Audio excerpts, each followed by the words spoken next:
আসসালামু আলাইকুম, কেমন আছেন ভিউয়ার্স? এই যে আরেকটা স্নো ডে আমরা পেলাম। গতকালকে থেকেই স্নো পড়া শুরু হয়েছে। আজকে ফেব্রুয়ারি 23 মানডে, মানে গতকালকে থেকেই স্নো পড়েছে, গত রাতে পড়েছে, এখন স্নো পড়া বন্ধ হয়েছে।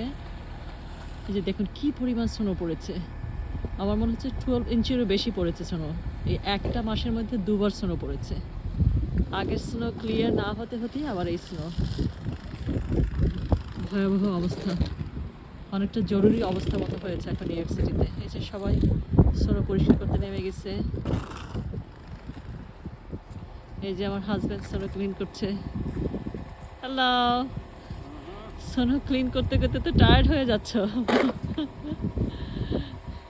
তবে মনির স্নোটা এখনো মানে নরম আছে, ক্লিন করা যাচ্ছে ইজিলি। হ্যাঁ, আইস হয়ে গেলে তখন অনেক ডিফিকাল্ট ক্লিন করা। আর এখন ক্লিন করে ফেলাই ভালো, কারণ দেখা যায় যে যদি এই যে ফ্লোরে একটু একটু করে স্নো এখনও রয়ে গেছে, এগুলো যদি টেম্পারেচার এরকম লো থাকে, পরে এগুলো ব্ল্যাক আইস হয়ে যাবে।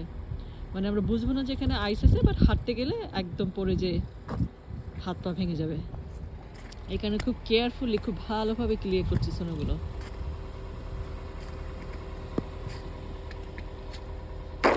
যে দেখুন, যেদিকেই তাকাই সেদিকেই স্নো, স্নো আর স্নো, স্নো আর স্নো। আমরা গেল মাসে লং আইল্যান্ডে মুভ করেছি, তো আমার মনে হচ্ছে নিউ ইয়র্ক সিটির চাইতে এখানে স্নোটা তুলনামূলক আর একটু বেশি পড়ে।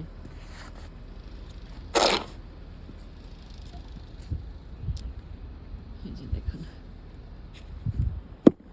সবাই নেমে গেছে স্নো পরিষ্কার করতে, যার যার বাড়ির সামনে সবাই পরিষ্কার করছে। স্ট্রিটটা ক্লিয়ার হয়ে গেছে, কারণ এটা সিটি থেকেই করে, বাট প্রত্যেকটা বাড়ির সামনে, যার যার বাড়ির সামনে সেই ক্লিন করে। হাঁটুর সমান স্নো। আমার মেয়েও একটু আগে এসে হেল্প করেছে আমার হাজব্যান্ডকে, এখন ঘরে ঢুকলো, কারণ অনেক ঠান্ডাও আছে, টেম্পারেচার ভেরি লো। দেখেন এই গাছগুলো দেখতে কি সুন্দর লাগছে।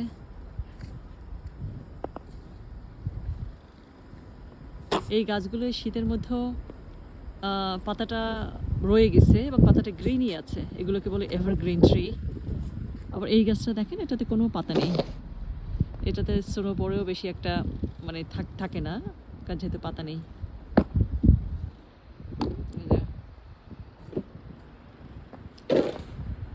স্নো মাউন্টেন হয়ে গেছে। কালকে আবার স্কুলগুলো খুলে যাবে। আজকে স্নোর কারণে নিউ ইয়র্ক সিটির সব স্কুল বন্ধ, তো সে কারণে একটু রক্ষা। বাসায় বসে একটু রিল্যাক্স করতে পারছি, পাশাপাশি স্নোটা ক্লিন করে নিজেরা রেডি হতে পারছি for tomorrow. So thank you for watching my video. আজকে এ পর্যন্তই।